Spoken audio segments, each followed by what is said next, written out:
సరే, ఒక ఊరిలో పుట్టి పెరిగిన ఒక కుర్రాడు తను యుక్త వయస్కు వచ్చే వరకు కూడా కనీసం హిందూ అనే పదం కూడా వినలేదు అంటే మనం నమ్మగలమా? వినడానికి కొంచెం ఆశ్చర్యంగానే ఉంటుంది. అవును కదా. ఆ ఊరిలో ఉండే ముస్లింలు లేదంటే క్రైస్తవులు ఎలాగైతే తమకంటే పూర్తిగా భిన్నమైనవారో అలాగే బ్రాహ్మణులు కోమట్లు కూడా తమకు ఏమాత్రం సంబంధం లేని వేరే ప్రపంచానికి చెందినవారని ఆ కుర్రాడు బలంగా నమ్మాడు. యాక్చువల్లీ ఈనాటి మన లోతైన విశ్లేషణకు ప్రధాన ఆధారం ఆ కుర్రాడి అనుభవాలే. ఎగ్జాక్ట్లీ. ఆ కుర్రాడే ప్రముఖ రచయిత కంచ ఐలయ్య గారు. ఆయన రాసిన అత్యంత సంచలనాత్మక పుస్తకం why I'm not a Hindu. అదేనండి, why I'm not a Hindu. దీని మీద ఈరోజు మనం డీప్ డైవ్ చేయబోతున్నాం. అవును, ఈ పుస్తకంలోని మొదటి 7 అధ్యాయాలను, అందులోని ప్రధాన వాదనలను మనం ఈరోజు చర్చించబోతున్నాం. కరెక్ట్. అయితే ఇక్కడ మనం ఒక విషయం స్పష్టం చేసుకోవాలి. మన ఉద్దేశం రచయిత అభిప్రాయాలకు వత్తాసు పలకడం కాదు, అలాగే వాటిని వ్యతిరేకించడమూ కాదు. ఖచ్చితంగా.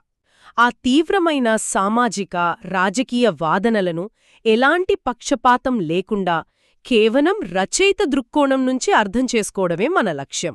రైట్. సో ఈ బుక్ సామాజిక శాస్త్రంలో ఒక పెను ప్రకంపనను సృష్టించింది అంటారు కదా. ఎందుకు అంత స్పెషల్? ఎందుకంటే బేసిక్గా ఇది కేవలం మతం చుట్టూ తిరిగే థియరీ కాదు. ఇక్కడ అత్యంత ఆసక్తికరమైన విషయమేమిటంటే ఇది సమాజాన్ని అట్టడుగులో ఉన్న శూద్రుల అంటే దళిత బహుజనుల రోజువారీ జీవితాలు, వాళ్ల ఆర్థిక ఉత్పత్తి కోణం నుంచి చూస్తోంది. అంటే గ్రౌండ్ లెవెల్ రియాలిటీ అన్నమాట. అవును.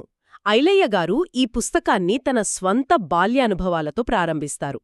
తనొక కురుమ అంటే గొర్రెల కాపురుల కుటుంబంలో పుట్టారు కదా.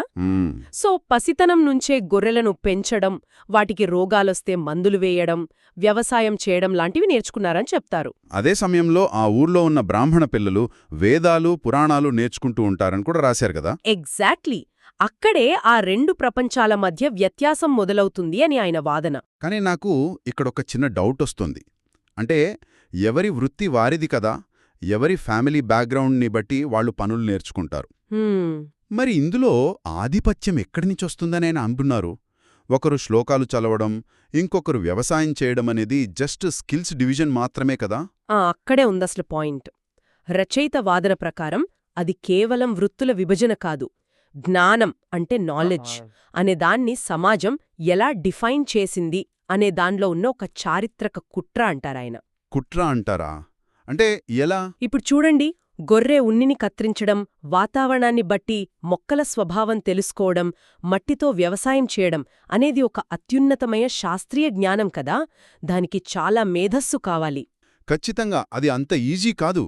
కాని బ్రాహ్మణీయ సంస్కృతి ఈ ఉత్పత్తి ఆధారిత జ్ఞానాన్ని చాలా తక్కువ చేసి చూపిందని ఐలయ్య గారు వివరిస్తారు.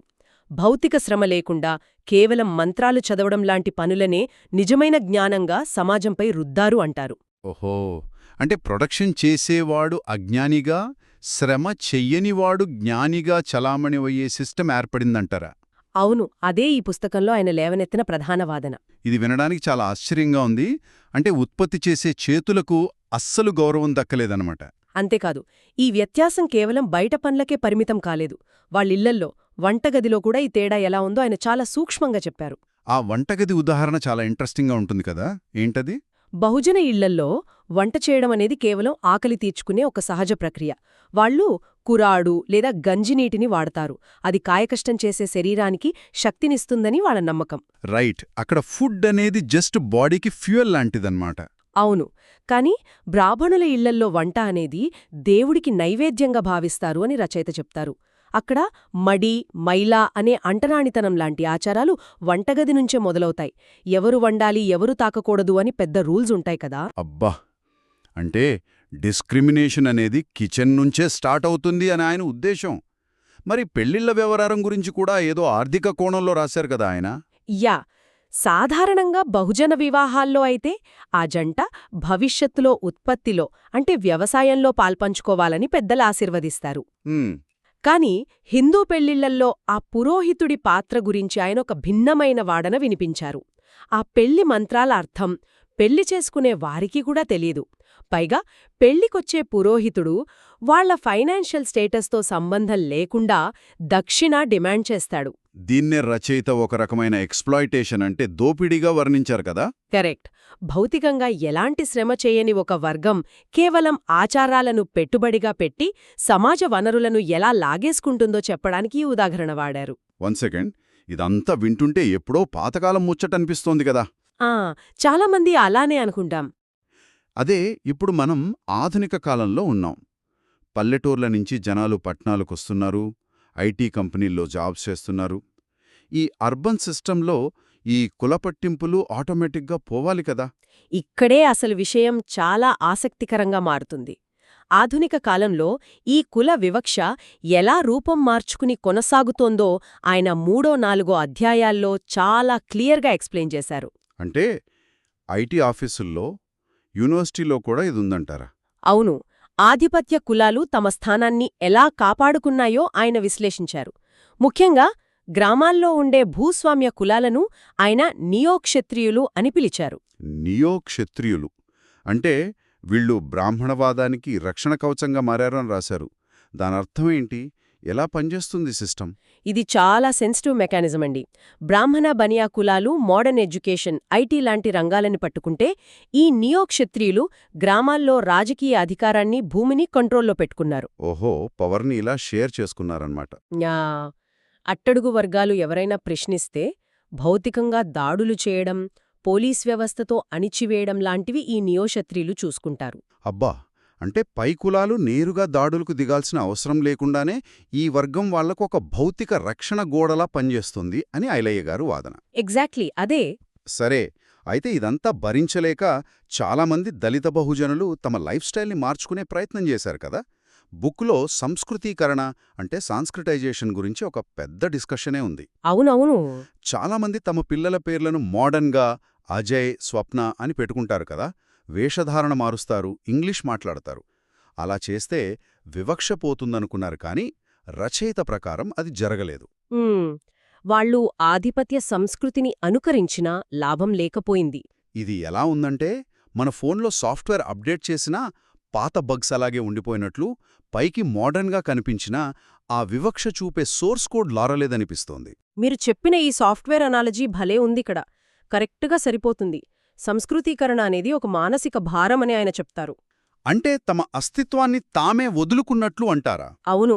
ఆ కార్పొరేట్ ఆఫీసులకు వెళ్ళాక కూడా అక్కడ వాళ్ల ఇంటి పేరు బట్టో, వాళ్లు తినే ఆహారం బట్టో కులాన్ని కనిపెట్టి మళ్లీ తక్కువ చేస్తారు. అటు సొంత కల్చర్కి దూరమై, ఇటు అక్కడ యాక్సెప్టెన్స్ రాక వాళ్లు పడే నరకాన్ని ఆయన చాలా బాగా వివరించారు. వామ్మో, ఇదంతా వింటుంటే అసలు మెరిట్ అంటే ఏంటి అనే పెద్ద క్వశ్చన్ వస్తోంది.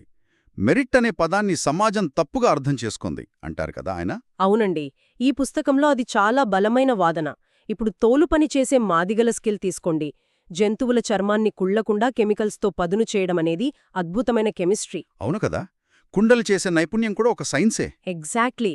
బట్టలు ఉతికే చాకలి నైపుణ్యం కూడా ఒక గొప్ప సైన్సే. కానీ ఫిజికల్ లేబర్తో కూడిన స్కిల్స్ని ఎప్పుడూ మెరిట్గా గుర్తించలేదు. అంటే కేవలం పుస్తకాలు బట్టి పట్టడం, ఇంగ్లీష్ ధారాళంగా మాట్లాడటం మాత్రమే మెరిట్ అని ఒక తప్పుడు ఐడియాని క్రియేట్ చేశారు అంటారు. అవును, ఆ తప్పుడు నిర్వచనమే శ్రమజీవుల కాన్ఫిడెన్స్ని దెబ్బతీసి వాళ్లను సైకలాజికల్గా అణిచివేసింది అని ఐలయ్య వాదిస్తారు. ఇది నిజంగా చాలా డీప్ పాయింట్. అయితే ఇక్కడ పితృస్వామ్య వ్యవస్థ, అదే ప్యాట్రియార్కీ గురించి కూడా ఒక మంచి కంపారిజన్ ఉంది కదా. బహుజన మహిళలకు ఒక రకమైన స్వేచ్ఛ ఉంటుందని ఆయన అన్నారు. ఎలా? బేసిక్గా దళిత బహుజన మహిళలు ఎకనామిక్ ప్రొడక్షన్లో మగవారితో సమానంగా పనిచేస్తారు. పొలానికి వెళ్తారు, వస్తువులమ్ముతారు. ఓహో, ఆర్థిక స్వాతంత్ర్యం ఉంటుందన్నమాట. అవును, ఆ ఫైనాన్షియల్ ఫ్రీడమ్ వల్లే వాళ్లకు ఫ్యామిలీలో ఒక స్ట్రాంగ్ వాయిస్ ఉంటుంది. కానీ బ్రాహ్మణీయ కుటుంబాల్లో చూసుకుంటే మహిళలను గృహలక్ష్మి అనే పేరు పెట్టి ఇంటికే పరిమితం చేశారని ఆయనంటారు. అంటే పరువు, మర్యాద అనే ఇన్విజిబుల్ సంఖ్యలతో వాళ్ల ఫ్రీడమ్ని లాగేసుకున్నారన్నమాట. ఎగ్జాక్ట్లీ. ఆచారాలకు మడికట్టుకుని వంట చేయడానికే వాళ్లను పరిమితం చేశారనేది ఐలయ్య గారి విశ్లేషణ. రైట్. ఇప్పుడు మనం ఈ బుక్లో అత్యంత కీలకమైన, బహుశా కొంతమందికి కాంట్రోవర్షియల్ అనిపించే 5వ చాప్టర్కొద్దాం. దేవుళ్ళు, దేవతలు. ఇది చాలా ఇంట్రెస్టింగ్గా ఉంటుంది. ఆయన బ్రహ్మ, విష్ణువు, రాముడు లాంటి దేవుళ్లను కేవలం యుద్ధవీరులుగా, కుల వ్యవస్థను కాపాడేవారిగా వర్ణించారు కదా. ఉదాహరణకు ఆ బలి చక్రవర్తి వామనుడి కథని ఆయన అనలైజ్ చేసిన విధానం పూర్తిగా కొత్తగా ఉంటుంది. అవును, బలిచక్రవర్తి కథను ఆయన అట్టడుగు వర్గాల కోణం నుంచి చూశారు. ఐలయ్య గారి ప్రకారం బలిచక్రవర్తి ఒక గొప్ప అగ్రికల్చరల్ కింగ్, దళిత బహుజనుల పాలకుడు. వ్యవసాయాన్ని డెవలప్ చేసిన రాజనమాట. కరెక్ట్. కానీ వామనుడు వచ్చి 3 అడుగుల నేల అడిగి మోసంతో బలిని పాతాళానికి తొక్కేస్తాడు. బహుజనుల దృష్టిలో బలి ఒక ప్రజానాయకుడు. కాని పురాణాలు బలిని రాక్షసులుగా, వామనుడిని దేవుడుగా కీర్తిస్తాయి. అబ్బా, అంటే పాలక వర్గాలు చరిత్రను మార్చేసి ఓడిపోయిన వాళ్ల హీరోని రాక్షసుడిగా చిత్రించారన్నమాట. ఇది చాలా పవర్ఫుల్ ఆర్గ్యుమెంట్. అవును, అది స్పష్టమైన సాంస్కృతిక ఆధిపత్యం అని ఆయన చెప్తారు. మరి ఈ శ్రమజీవుల సొంత దేవతల పరిస్థితేంటి? పోచమ్మ, కట్టమైసమ్మ, బీరప్ప వీళ్ల గురించి కూడా బుక్లో చాలా చెప్పారు. వీళ్లే నిజమైన ఉత్పత్తి దేవుళ్లు అని రచయిత అంటారు. పోచమ్మ రోగాలను నయం చేస్తుంది, కట్టమైసమ్మ చెరువులను కాపాడుతుంది, బీరప్ప గొర్రెలకు రక్షకుడు. వీళ్ల చేతుల్లో ఎలాంటి ఆయుధాలు ఉండవు కదా. ఎగ్జాక్ట్లీ. వీళ్ళెవరి చేతుల్లో త్రిశూలాలు, చక్రాలు ఉండవు. వీళ్ళెవర్నీ చంపినట్లు కథలుండవు.